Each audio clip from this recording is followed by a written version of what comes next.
할렐루야. 노아 시대의 홍수 심판 이후 하나님께서 사람을 지으신 것을 한탄하시고 하나님 없이 자기 소견에 오른 대로 자기 생각대로 우상을 섬기고 죄를 마음껏 범하며 살아가는 시대를 멸망시켜 버렸습니다. 그러나 당대의 의인이었던 하나님을 바라보았던 노아에게 방주를 만들어서 오늘 이 대자연의 동물과 또 노아와 그 가족들을 구원해 주셨지요. 그래서 다시 인류가 새롭게 시작되는 역사가 있었습니다. 또 시간이 지났습니다. 세월이 흘렀어요. 이 땅에 또 많은 사람들이 꽉 찼습니다. 그런데 여전히 이 사람의 죄성은 변함이 없었습니다. 그러니 하나님께서 어떻게 합니까? 하나님의 형상으로 창조한 사람인지라 사랑하니까. 그래서 한 사람 아브라함을 선택하셔서 그 사람을 통하여 한 민족을 만들고자 하셨습니다. 그 민족이 바로 이스라엘, 유대 민족이었죠. 그 히브리 민족을 만들어서 봐라, 세상 사람들아, 하나님을 섬기는 하나님의 민족은 다르다. 하나님이 이끌어 가신다. 하나님의 복을 주신다. 샘플로 만들어서 하나님을 드러내시고 나타내고자 하셨습니다. 그래서 한 사람 아브라함을 선택하셨지요. 그래서 불임 부부로 살아가던 그에게 75세 때에 하나님 나타나셔서 그를 불러주신 거 아니겠어요? 내가 너에게 아들을 주겠고 네 후손이 하늘의 별과 같이 많게 해주겠다. 그런데 약속이 이루어지질 않는 거예요. 근데 25년이 지나서 아브라함 100세 때, 그 아브라함의 아내 사라가 90세 때 경수가 끊긴 상태에서 다 늙어 빠진 상태에서, 그죠? 원래 애초부터 불임 부부에게 기적과 같이 하나님 말씀대로 아들을 낳게 되었는데 그 아들의 이름이 바로 이삭이었다. 이삭은 웃음이라는 뜻 아니겠어요? 기쁘다는 거예요. 진짜로 이런 일이 벌어졌구나. 자, 그래서 오늘 하나님이 이삭에게 똑같이 축복의 약속을 해 주셨습니다. 내가 아브라함에 약속했던 것을 너를 통해서 또 네 후손 때 그대로 이루어질 것이다. 그래서 이삭은 평탄한 삶을 살게 돼요. 형통한 삶을 살게 돼요. 큰 탈 없이 살게 되는 게 이삭이거든요. 근데 이삭에게 이제 말씀하신 대로 쌍둥이 아들을 주셨습니다. 형의 이름은 에서고 동생의 이름은 야곱이었습니다. 근데 너무나 다른 거예요. 큰아들 장자로 태어난 이 에서는 남자답게 활발하고 사냥을 즐기고 들에 나가기를 좋아하고 그렇게 씩씩하고 털도 많고 그렇게 씩씩한 남자로 성장해서 청년이 되었고 장가도 들었습니다. 근데 반면에 야곱, 쌍둥이 동생 야곱은 늘 집안에서 엄마 치맛자락 붙잡고 자라다가 딸처럼 이렇게 성장을 했습니다. 집에서 벗어난 걸 좋아하지 않았어요. 늘 내성적이고, 그죠? 그냥 집 안에서만 늘 생활하던 그런 사람이 야곱이었습니다. 이제 세월이 지났습니다. 이삭이 눈이 어두워서 나이가 먹고 늙어서 죽을 날이 가까우매 이제 내가 이렇게 살았구나. 이제 내가 아들을 마음껏 축복해야 되겠다. 그런 마음이 들었습니다. 그래서 어느 날 큰아들 에서를 부르지요. 에서야, 들어오거라. 예, 아버지. 내가 이제 나이도 먹고 눈이 어두워졌고, 그죠?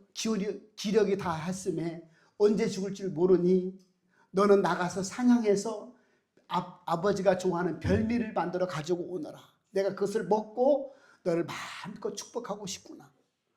아버지 알겠습니다 하고 들에 나갔습니다. 그거를 엄마 리브가가 들었어요.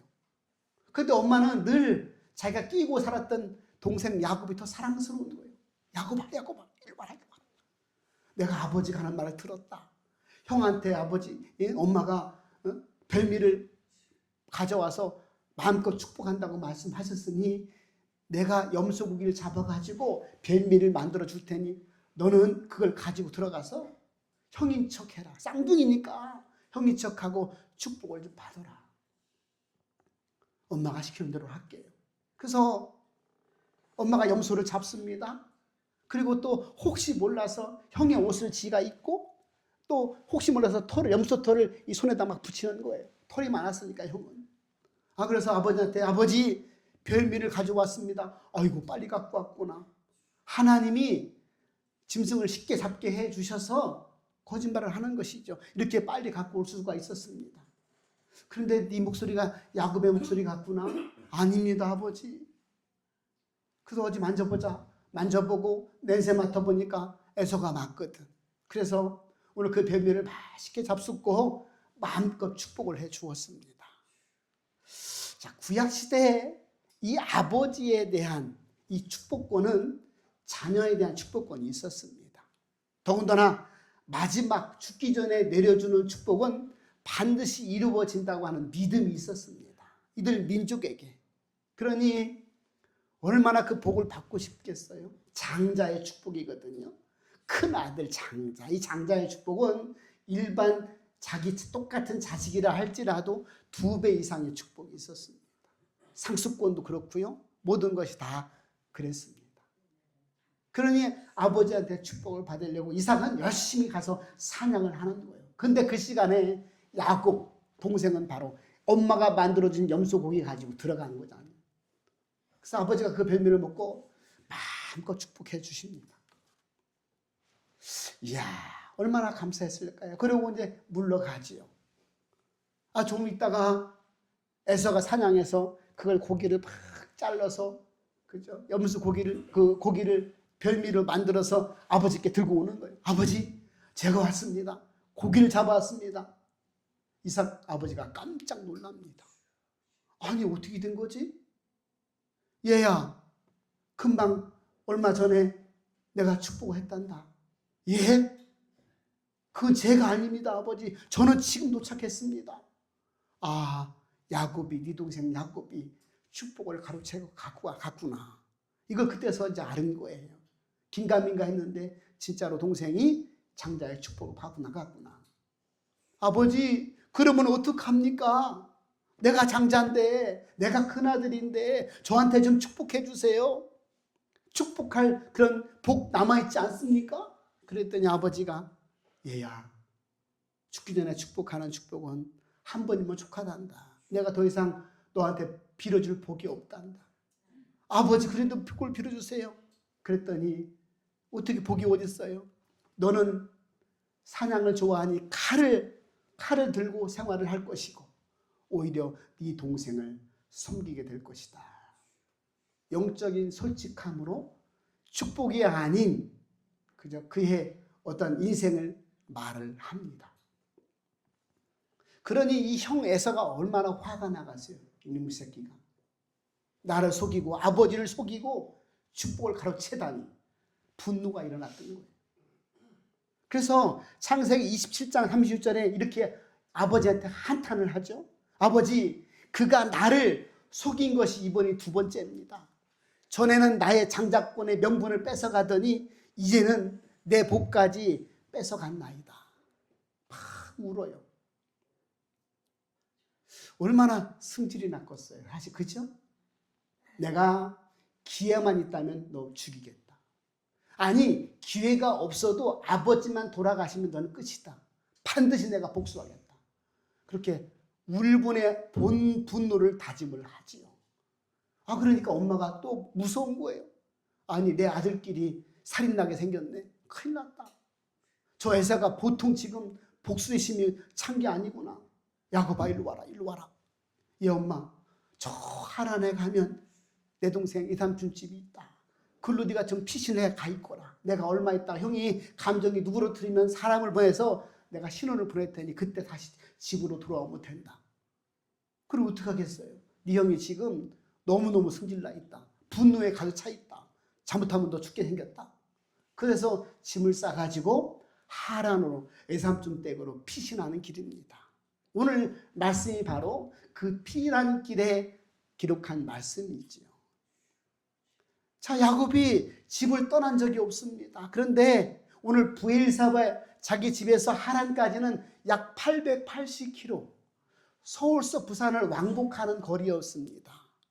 그럼 그 당시는 뭐가 낙엽밖에 없었거든요. 아니면 다 걸어가야 되니까 최소 2달 아니면 석 달을 가야 할 여정이었습니다. 그러니 집 밖을 나간 적도 없고 멀리 간 적도 없는 야곱이 얼마나 무서웠을까요? 그런데 죽을 수밖에 없으니 어떡하겠어요? 엄마 말대로 이삼촌 댁으로 피난 갈 수밖에 없는 거 아니겠어요?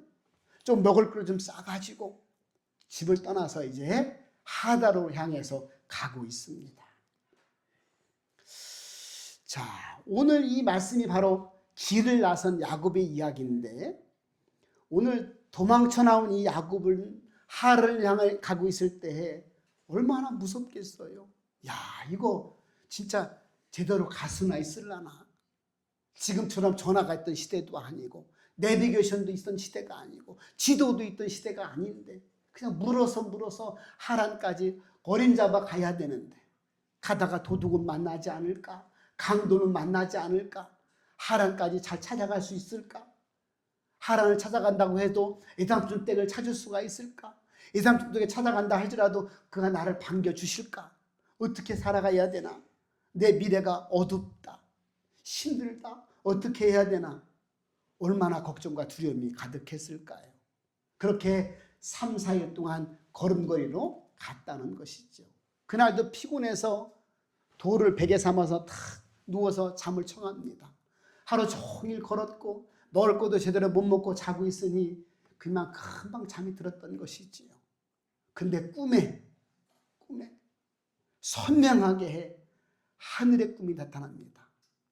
큰 사닥다리가 길게 늘어져서 하늘과 땅을 닿는 사닥다리 다 나타납니다. 그런데 그 사닥다리를 하나님의 사닥다리를 오르락 내리락 하고 있는 겁니다.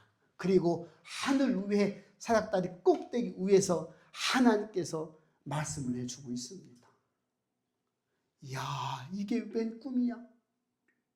난 지금까지 그냥 전해 들은 하나님, 그죠? 아버지께 들은 하나님만 기억하고 있고 알고 있었는데 내가 이렇게 하나님을 볼 수 있다니, 꿈에서라도 선명하게 볼 수 있다니, 두려워하지 말라, 놀라지 말라, 내가 너와 함께 가겠다, 함께 하겠다 이렇게 말씀해 주시는 하나님을 만나다니 깜짝 놀랐습니다. 내가 이제야 알았구나. 과연 여기 하나님이 계시건을 내가 그동안 알지 못했구나. 여기가 다름 아닌 하나님의 집이고 하늘의 문이구나. 할렐루야. 그걸 깨달았다는 거예요.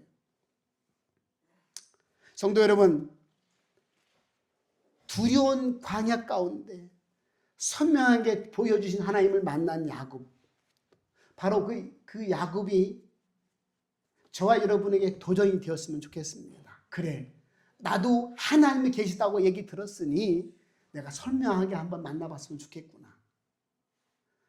하나님은 그죠? 집에만 계신 분이 아니고 우리 아버지 어머니만 계신 게 아니고, 그죠?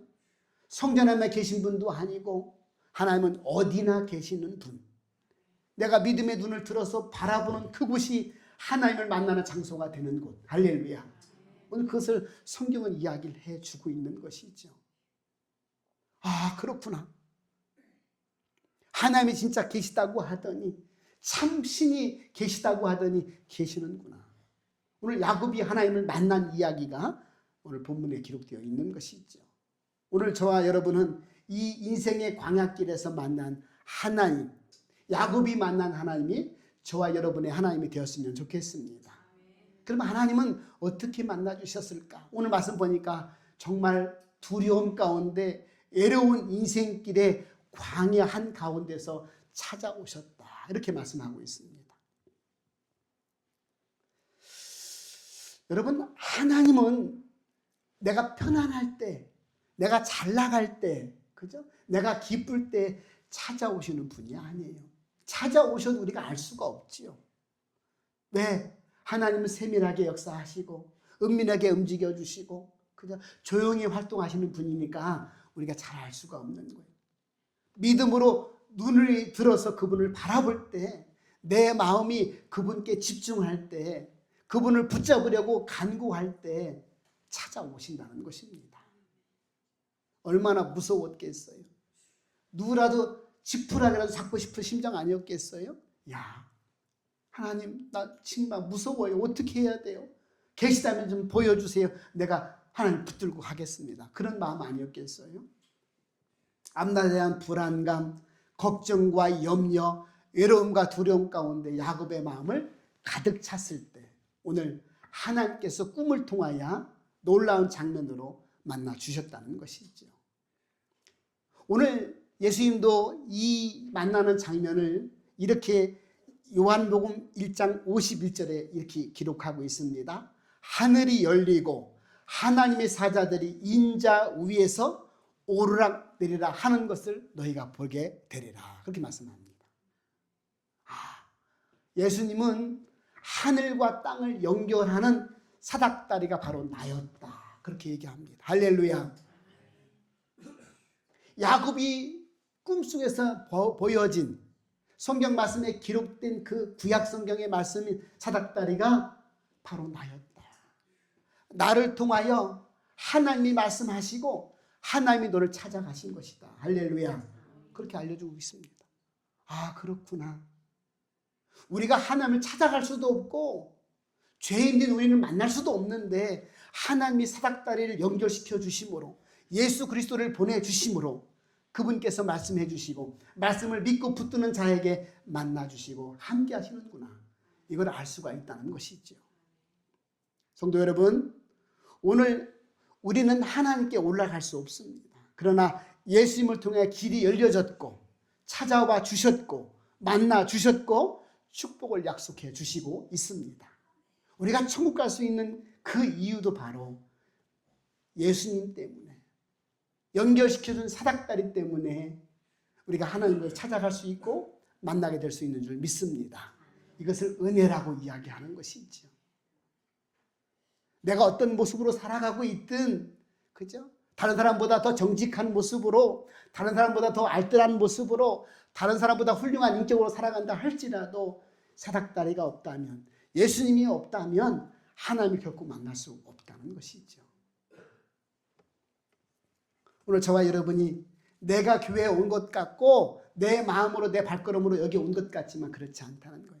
하나님이 우리 마음에 놓고 하셔서 예수님을 통하여 이 땅에 우리를 찾으러 오셔서 만나게 되었다는 사실입니다. 요한일서 4장 10절에 보니까 우리가 하나님을 사랑한 것이 아니요 하나님이 우리를 사랑하셨도다. 할렐루야. 사랑하셔서. 왜 사랑해? 내 자식이니까. 내가 만든 내 형상으로 만든 내 자식이니까 사랑한다는 것이죠.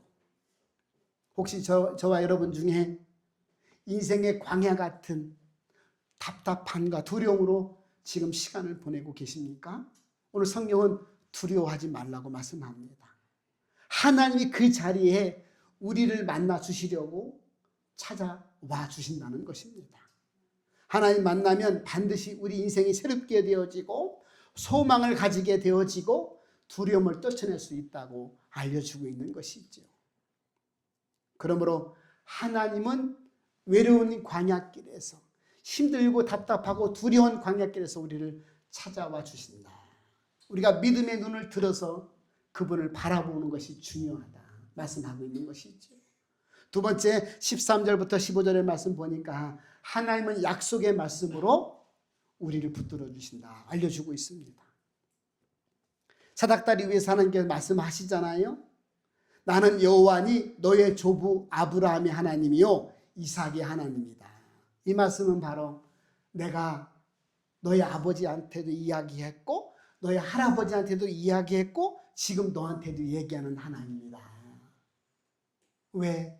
나는 영원한 하나님이고 나는 한 말을 후대까지 계속 약속을 지키는 언약의 하나님이다. 할렐루야. 이걸 알려주는 것이죠. 오늘 약속을 하시는 하나님 말씀하시면서 네 가지 약속을 하고 계십니다. 먼저 오늘 13절 14절에 보니까 땅을 약속하고 있어요. 내가 누워있는 땅을 내가 너와 내 자손에게 줄 것이다. 야곱은 지금 형 에서의 분노를 피해서 도망자 신세가 되어서 에삼촌 댁으로 도망가는 겁니다. 가진 것이 아무것도 없어요. 그런데 하나님은 땅을 먼저 약속하고 계십니다. 왜? 아브라함께 약속했던 그 땅, 그죠? 그리고 이삭한테 약속했던 그 땅, 여전히 오늘 야곱에게도 너가 장자의 축복을 받지 않았느냐? 내가 너한테 이 땅을 주겠다. 약속하고 있는 것이죠. 두 번째는 자손에 대한 약속입니다. 네 자손이 땅의 티끌과 같이 될 것이다. 여전히 이 자손, 이 한 나라의 민족을 만들기 위한 하나님의 뜻이 너를 통하여 성취될 것이다. 이렇게 약속하고 있는 것입니다. 세 번째는 너는 땅의 모든 족속이 너와 내 자손으로 말미암아 복을 얻게 될 것이다. 이게 똑같습니다. 아브라함, 이삭, 야곱이지요. 축복의 통로로 내가 너를 사용할 것이다. 이렇게 약속을 하고 있습니다. 네 번째는 하나님께서 말씀하시죠. 내가 너와 함께 있어서 내가 어디로 가든지 너를 지켜주며 너를 이끌어주며 이 땅으로 다시 돌아오게 할 것이다. 야곱은 혼자라고 생각하고 무서워하고 두려워했다는 거 아니겠어요? 그러나 하나님 분명하게 말씀합니다. 내가 너와 함께 있다. 임마누엘이죠. 오늘 저와 여러분이 하나님을 만나게 되면 여전히 광야 같은 세상에서 두려움이 찾아올 수도 있는데 걱정하지 말라는 겁니다. 왜? 전능하신 하나님, 구원자가 되시는 하나님, 나를 사랑하시는 하나님께서 나와 함께 하신다는 겁니다. 할렐루야. 이걸 믿으라는 거예요. 믿는 사람만이 믿음대로 극복하고 이겨내고 승리할 수 있다고 성경은 알려주고 있는 겁니다. 신앙의 가장 큰 축복이 뭡니까? 하나님이 나와 함께 하시는 것이 축복이에요. 사람들은 아유 돈이면 좋겠어. 자식이 좀 아들 낳았으면 좋겠어. 응? 우리 자식이 좀 잘 해갖고 사업이 번창했으면 좋겠어. 그것도 좋지요. 그런데 성경에서 말하는 최고 좋은 축복은 뭐냐? 하나님이 나를 사랑하셔서 나를 인도하셔서 나와 함께 하신다는 사실, 그 약속을 믿는 자에게 믿음대로 이루어진다는 사실입니다. 그러므로 저와 여러분이 그래, 내가 다른 건 몰라도 그죠?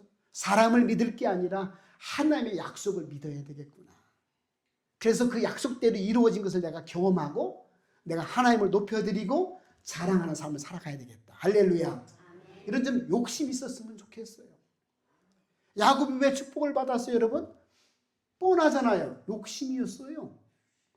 영적인 욕심, 축복의 욕심. 여러분, 천국은 침노하는 자일 것이다. 이렇게 말씀하거든요. 침노. 침노가 뭐예요? 강력하게 주장하다. 힘써서 나를 지키다. 그런 뜻이거든요. 강력하게 나를 지키는 거예요. 내가 힘들게 힘써서 그죠? 축복을 사모하는 거예요. 그냥 주면 좋고 안 주면 말고. 아니요. 성경은 그렇게 말씀하신 적이 없습니다. 천국은 침노하는 자의 것이다. 힘써서 들어가라는 거예요. 그러니 저와 여러분이 영적인 좀 욕심이 있었으면 좋겠습니다. 아멘.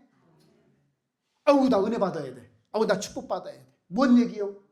여러분 요한 3서 1장 2절에 네 영혼이 잘된 것과 같이 네 범사가 잘되기를 강건하기를 내가 간구한다 말씀하셨잖아요. 아, 영적인 축복은 육적인 축복과 연결되어져 있구나.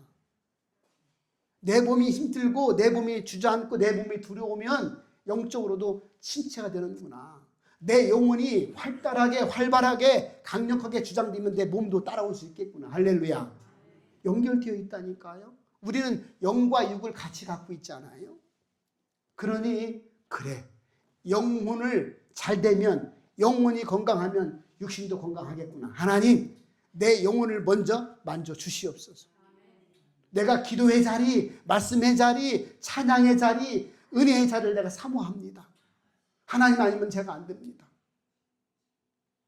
공부 많이 했다고요? 직장이 안정되어 있다고요? 돈이 많다고요? 제 형님 돌아가시는 거 보고 깜짝 놀랐잖아요. 어제까지 건강했던 분이, 그죠? 금방 돌아가시는 걸 보면, 생명은 하나님께 있구나. 요즘 누가 70에 돌아가서 70대 바로 초반인데 죽게 될 거라고 건강했던 사람이 헬스클럽 다니는 사람이, 예? 여러분, 장례식장 갔더니요, 젊은 그 영혼들이 수두룩 빽빽해요. 얼마나 아쉽고 얼마나 속상하고 얼마나 비참하겠어요? 우리가 영적인 축복을 좀 간구하고 사모하고 갈급할 수 있기를 주님의 축복합니다. 야곱이 그래서 축복을 받은 거예요. 나중에 하나님께서 그를 만지지만 어쨌든 축복의 첫 번째 출발은 영적인 욕심이었어요. 형, 장자의 묵문 팔아라. 내가 콩죽 줄게. 그래? 그까짓 거 뭐 눈에 보이지도 않는 거, 뭐 상수권 넘는 거 그래라. 눈에 보이지 않는다고 중요한 건데 중요하지 않다고 여겼다는 거예요. 에서는. 지금도 마찬가지 아니겠어요? 아이, 뭐하라고 교회가 그가지고 맨날 하는 얘기가 똑같은 거 아니요? 맨날 매주 가서 뭐 하는 거예요? 헌금만 내고. 아이고, 그 필요 없어. 진짜 중요한데 중요한 걸 모르는 거예요. 나를 다잡고 나를 믿음의 길에서 벗어나지 않도록 예배하고 당연히 하나님을 찬송해야 되는데 우리는 중요하지 않다고 여기는 거예요. 아니요. 보이는 것보다 보이지 않는 게 훨씬 중요합니다. 여러분, 사랑이 눈에 보입니까? 미움이 눈에 보여요? 안 보이잖아요. 그러나 내 마음, 내 생각으로 가득 찬 것이 내 육신을 이끌어가는 거예요. 할렐루야. 사람들은 눈에 보이는 것만 다 있다고 생각해요. 아니요. 눈에 보이지 않는 게 훨씬 중요합니다. 기억하셔야 돼요. 하나님은 거룩하신 분이라 눈에 보여도 우리가 죽습니다. 너무나 거룩하시고 죄 있는 사람을 만날 수 없으니. 그래서 예수님을 통하여 믿음을 통하여 만나주시는 것이지요. 사랑하는 여러분, 저와 여러분이 하나님의 말씀을 약속을 붙들고 살아가는 믿음의 사람이 되었으면 좋겠습니다. 왜냐하면 하나님은 그 약속을 반드시 지키시는 신실하신 하나님이시기 때문에 그렇습니다. 세 번째로 말씀 보니까 하나님을 만난 야곱은 자기가 비고 자던 돌베개를 세워놓고 거기에 기름 붓습니다. 예배지요. 제사입니다. 하나님을 만난 사람은 하나님을 예배하는 삶을 살게 되는구나. 얼마나 감사해요. 나와 함께 한다고 하셨으니, 이 두려움 가운데 나를 지켜준다고 약속하셨으니, 내가 이 땅도 주고 후손도 주고, 그죠? 축복하겠다고 약속해 주시는데 얼마나 감사할까요? 아이고, 그래, 까짓거 걱정할 게 없겠다. 하나님과 동행하면 다 끝나겠다. 내가 하나님을 예배해야 되겠다. 하나님, 이곳이 하나님이 계신 곳이고 이곳이 하늘의 문이고 이곳이 하나님의 나와 만난 장소가 되었습니다. 이곳을 제가 이름을 바꾸겠습니다. 베델입니다. 할렐루야. 그곳은 루스라고 한 지역이었는데 자기가 이름을 바꿔버린 거예요. 베델, 하나님의 집이란 뜻입니다. 야, 여기서 만났구나. 하나님을 내가 평생 기억하고 살아야 되겠구나. 어떻게 잃어버려? 그래서 하나님의 집이라는 뜻으로 베델이라고 하는 이름을 지어줬습니다. 하나님의 은혜를 깨닫고 그저 찬송하다가 눈물 나고 말씀 듣다가 아멘으로 내 마음이 울컥울컥하고 기도하다가 하나님 지난번 기도 응답해 준 거 너무 감사해요. 그런 마음이 들 때 그곳이 베델이 될 줄 믿습니다. 저와 여러분의 이 베델을 가지고 살았으면 좋겠어요. 하나님 살아계십니다. 하나님 신실하십니다. 하나님 제가 믿습니다. 이곳이 베델입니다. 여러분의 가정이, 여러분의 직장이, 여러분의 가는 곳이, 외롭고 두려운 그곳이 베델이 될 수 있기를 주님의 이름으로 축복합니다. 여전히 나와 함께 하시는 하나님, 부족하고 연약해도 예수 그리스도의 사닥다리를 통하여 하나님 말씀해 주시니 그 말씀 붙들고 살아가고 믿음의 눈을 들어서 하나님을 바라볼 때 분명히 베델의 역사가 저와 여러분에게도 매일매일 곳곳에서 일어날 줄 믿습니다. 오늘 그 신앙, 그 믿음으로 힘차게 살아가는 저와 여러분 되시기를 주님의 이름으로 축복합니다. 기도하겠습니다. 좋으신 아버지 하나님, 감사와 찬송과 영광 올려 드립니다. 과연 여기가 하나님의 집이었구나. 하늘의 문이었구나. 외로운 광야길에서 만난 하나님을 야곱이 찬양하고 제사드리며 하나님을 경배한 것을 우리가 볼 수가 있습니다. 하나님, 우리가 삶 속에서 이 말씀이 그대로 고백되기를 원합니다. 여호와께서 여기 계시거늘 내가 알지 못하였구나. 이곳이 베델이구나. 하나님을 늘 찬송하고 감사하는 우리의 믿음의 길, 신앙의 길이 될 수 있도록 축복하여 주시옵소서. 예수님의 이름으로 감사드리며 기도 올리옵나이다. 아멘.